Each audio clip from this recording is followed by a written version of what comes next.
Agora com a palavra o senhor secretário de Ciência, Tecnologia e Insumos Estratégicos do Ministério da Saúde, doutor Eduardo de Azeredo Costa. Bom dia a todos. Queria particularmente cumprimentar o senador que nos deixa agora, né? O senador Hélio José, que eu acho que tem que dizer umas palavras. Eu gostei da fala dele, especialmente no sentido que ele se caracteriza como uma pessoa de causas populares. Eu acho que várias coisas que ele trouxe aqui me surpreenderam, positivamente, eu quero dizer. Não tenho que comentar aqui, não é um lugar para comentar sobre o impeachment, mas, de qualquer maneira, a questão, como ele colocou, muito bem, de modo geral. E o interesse, eu acho que em se identificar com várias das causas populares que a gente sabe que hoje estão em pauta, não é? Desde controle de tecnologia, informação à população, né? Quando ele falou sobre, não só sobre bulas, mas sobre caracterização de produtos industrializados. Ele tem uma pauta aqui extensa, muito interessante, que o senador deixou. Então, por não conhecê-lo antes, eu queria registrar, não está aqui, mas fica registrado esse cumprimento com alguém que está com vontade mesmo de fazer um mandato forte ao lado de causas populares. Também queria cumprimentar na mesa o doutor Alberto Barcelona, que representa a Oficina Sanitária Pan-Americana, Leopoldo Alves Neto, que representa aqui a ANS, a doutora Ermelinda Pedrosa, da Sociedade Brasileira de Diabetes, e também dos organizadores, a Clementina, com aquela sua clareza de pensamento, né, que nos recebe aqui pelo Instituto Brasileiro da Ação Responsável, e também não deixar de citar a Edilamar, que é diretora de saúde. Então, esse evento é um pouco mais específico da área dela, aqui do Instituto Brasileiro de Ação Responsável. Bom, eu gostaria só de falar para vocês, eu encontrei aqui um professor que é do Instituto Brasileiro, aliás, não sei se tem o brasileiro, mas Instituto de Diabetes Infantil, se não é exatamente esse nome, importante que a temática está revelada no nome, que é do Rio Grande do Sul, de Porto Alegre, e eu achei que devia fazer uma referência a exatamente uma questão importante e uma homenagem nesse momento, que não estava pensado antes, a uma pessoa muito importante nessa área de diabetes e nutrição no Rio Grande do Sul. A homenagem que eu quero fazer ao Dr. Rubens Mena Barreto, que hoje tem quase 102 anos do seu nascimento. Ele deve ter nascido ali por 14, 15, e que deixou um legado fantástico no Rio Grande do Sul sobre questão de nutrição, endocrinologia e, muito particularmente, diabetes também. Eu não vou contar toda a história dele, porque sabe que eu estou falando dele por ter sido também aluno. E que deixou, aliás, uma marca que às vezes as pessoas não conhecem, importante. Ele é de uma geração de homens como Nelson Chaves, na nutrição de Pernambuco, e podia aqui listar uma série de grandes pensadores brasileiros que trabalharam, médicos ou não, que trabalharam na questão da nutrição no país e suas consequências, seus desvios e seus problemas.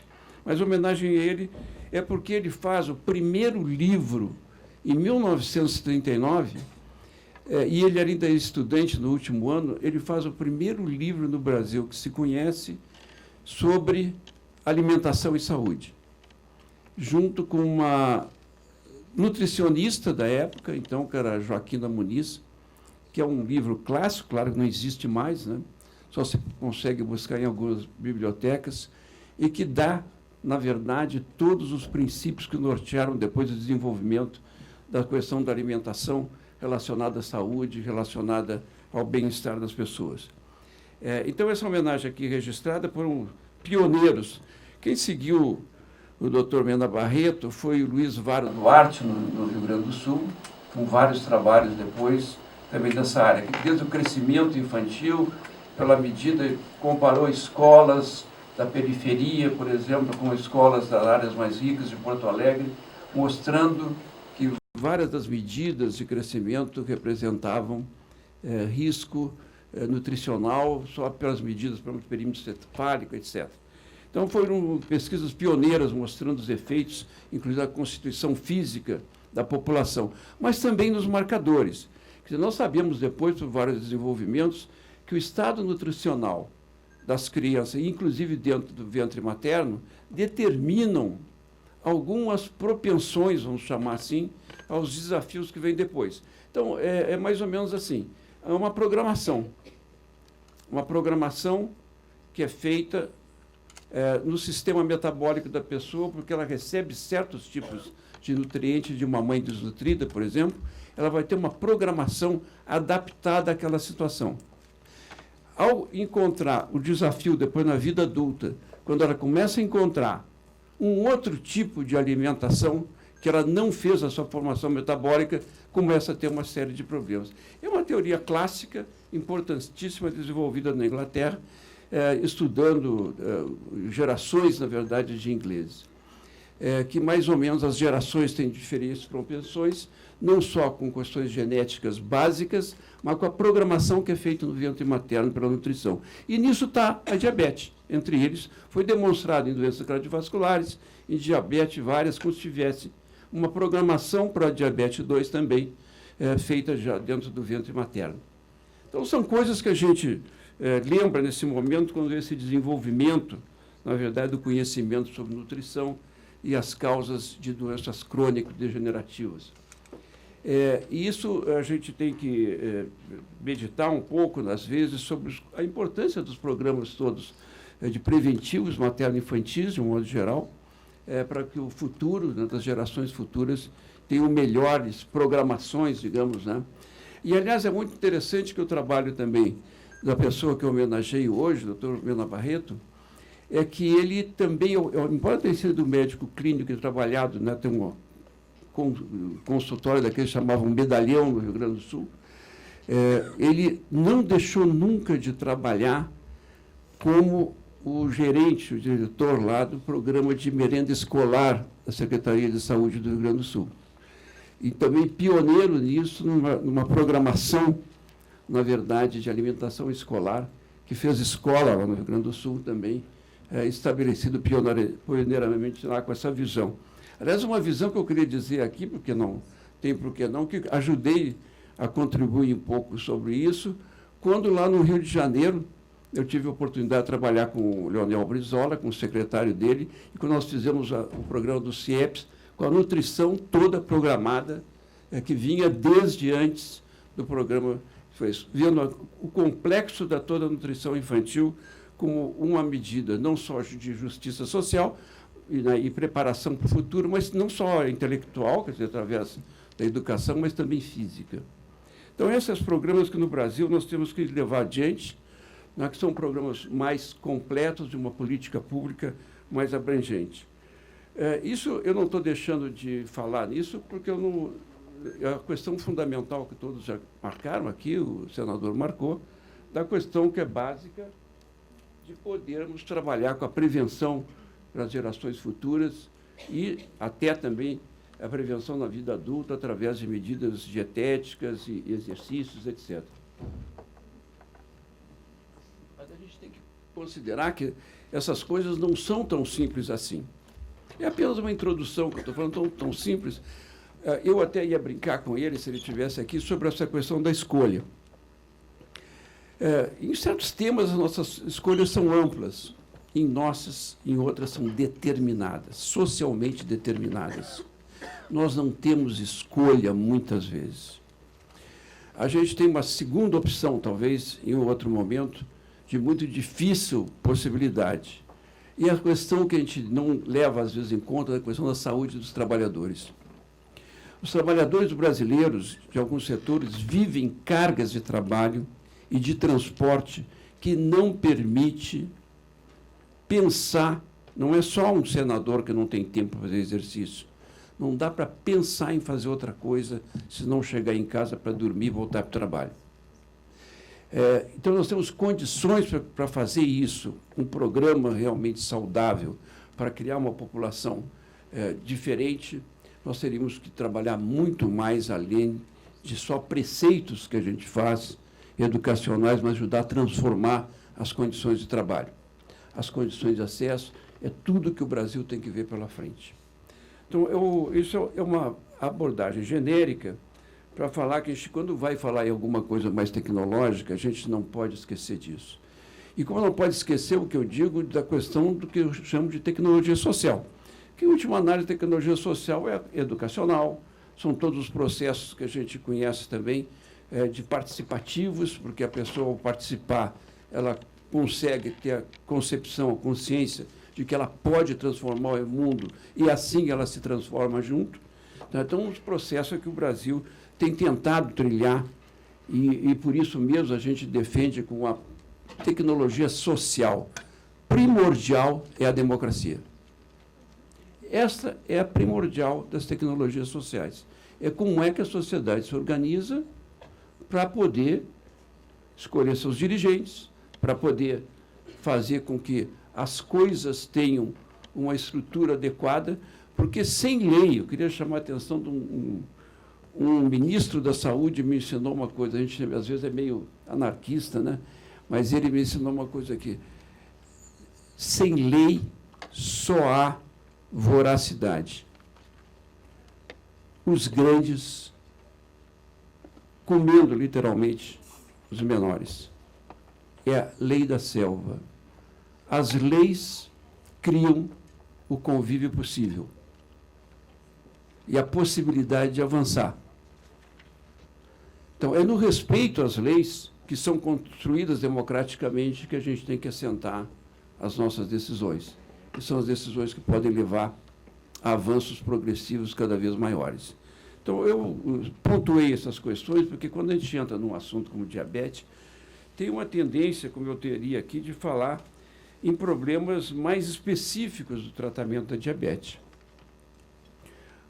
Diabetes, realmente, os avanços que se conseguiu em tratar diabetes são muito importantes, não só esses antiglicemíacos mais comuns, mas particularmente desde o começo do século passado, quando foi descoberta a insulina, identificada a insulina, as possibilidades que tivemos no tratamento de diabetes. E agora, mais recentemente, outras descobertas da questão da resistência à insulina, de toda a questão do trato intestinal alto, do que se passa e o que a gente pode pensar em termos de tratamento e correção de rumos. Como outras tecnologias que são eventualmente ainda em experimentação, como transplante de células-tronco e outras atividades que estão sendo ainda pesquisadas, um pouco distantes disso. Mas a gente sabe que o central disso, embora trabalhe com as tecnologias para corrigir, e aí no diabetes tipo 1, realmente é uma questão que a gente tem que cada vez mais trabalhar com a questão de pesquisa fundamental e trabalhar cada vez mais. Porque é uma situação muito difícil para as crianças e adolescentes, e a vida inteira, né, de pessoas com diabetes tipo 1. Há muita coisa em desenvolvimento e a nossa secretaria tem se ocupado disso. Aliás, eu também queria chamar a atenção que na sua secretaria, às vezes a gente não pensa na seguinte questão. A gente se acostumou com o direito nosso hoje ter uma farmácia popular. A farmácia popular foi criada no governo Lula, no primeiro governo Lula, e foi a presidente Dilma que fez a gratuidade total do tratamento de diabetes nas farmácias. A nenhum brasileiro falta acesso a medicamentos para diabetes gratuitamente. E esta é uma conquista do povo brasileiro que não quer perder. A gente que dirige esse programa está dentro da minha secretaria, nós sabemos muito bem os problemas que dá se qualquer coisa altera, a reclamação é total, conseguimos com isso, e isso aqui é uma coisa que a gente tem que privilegiar quando fala. Afinal, esse ano até eu comemorei já isso no Dia Mundial do Diabetes, no dia 7 de abril, foi o Dia Mundial do Diabetes, o tema escolhido, como talvez das conquistas mais importantes que o Brasil teve em todo o seu tempo no combate à diabetes, do ponto de vista médico, do ponto de vista terapêutico. Esse acesso universal, que ele é como eu disse, não só uma conquista, mas deveria ser o preceito básico do SUS, que não consegue fazer isso para todas as doenças. Então, essa também são conquistas importantes sociais que nós estamos vendo ao tratar a diabetes com sua dimensão. Isso foi feito, e essas possibilidades foram feitas também por trabalhos mais específicos. Nós tivemos uma crise, e aqui se falou em soberania como alguma coisa muito importante para o destino do país. Nós tivemos, e aí podíamos homenagear também o Mário Zaguia, quando criou uma indústria brasileira, a Biobras, lá no passado, para produzir insulina aqui no país. Essa indústria foi comprada por uma multinacional que a fechou. E nós passamos tempos aqui com dificuldades orçamentárias para comprar insulina no Brasil. Situação muito difícil que, graças a um trabalho que também está na minha secretaria, nós resolvemos através do que hoje se chama PDP, as Parcerias de Desenvolvimento Produtivo. Essas parcerias de desenvolvimento produtivo, nós temos duas que estão em andamento agora, uma diretamente com Farmanguinhos, junto com o Instituto Indar da Ucrânia, e temos uma outra parceria com o Instituto, que está agora com a Bion, junto com o Instituto, agora o nome não me lembro, que é da Polônia. E é importante até marcar isso, né, que nós estamos encontrando, a própria questão comercial brasileira ajuda nessa questão de trazer tecnologias, especialmente do leste europeu, que facilita por muitas razões. Mas a verdade é que a gente, através dessas PDPs, nunca quis monopolizar mercado nem mercado público, mas abriu espaço também para que tivesse concorrências melhores. E hoje eu não vou deixar de citar, por exemplo, um dos principais fornecedores do Ministério da Saúde, que é a Lilly, aqui presente, porque eu vi que está patrocinando esse evento, não é nenhum comercial da Lilly, que está presente hoje também no mercado brasileiro. Quer dizer, eu acho que foi um programa inteligente, ao invés de fechar mercado, botar um contraponto nacional que assegure que não se viva a situação que a gente viveu lá, especialmente no final da década de 90 e década de 2000, na verdade, dos anos 2000, que a gente teve, que foi de crise brasileira na área de abastecimento de insulina, com grandes problemas em consequência, por uma ação irresponsável de grupos monopolistas. Então, a questão da insulina é uma questão de defesa nacional, importantíssima a produção nacional, como instrumento também de conseguir dar acesso à população a preços razoáveis, né, que a gente possa pagar a toda a população dos medicamentos, e particularmente da insulina para a população brasileira. Então, eu queria dizer também que esse sistema público brasileiro, que tem que ser homenageado nessa trazida de tecnologia e desenvolvimento de tecnologia, que tem sido apoiado por vários ministérios, como o Ministério da Indústria, tanto do MEDIC, como também do Ministério de Ciência e Tecnologia. Nós trabalhamos conjuntamente com eles no programa de PDP, por exemplo, e estamos trazendo à população brasileira garantias, na verdade, sobre o seu futuro, sobre ter, quando depende só de empresas estrangeiras, ninguém se engana que eles sairão na hora que o negócio não for bom. Quando for a hora mesmo de precisar para a saúde brasileira, teremos preços altos, teremos dificuldade de acesso. É a lógica capitalista, é a lógica que as empresas se organizam. Então, nós temos que ter a nossa retaguarda de produção nacional. E até quero encerrar, até homenageando um pequeno laboratório aqui perto, relativamente pequeno, mas muito sério, que é o IQEGO, que é do estado de Goiás.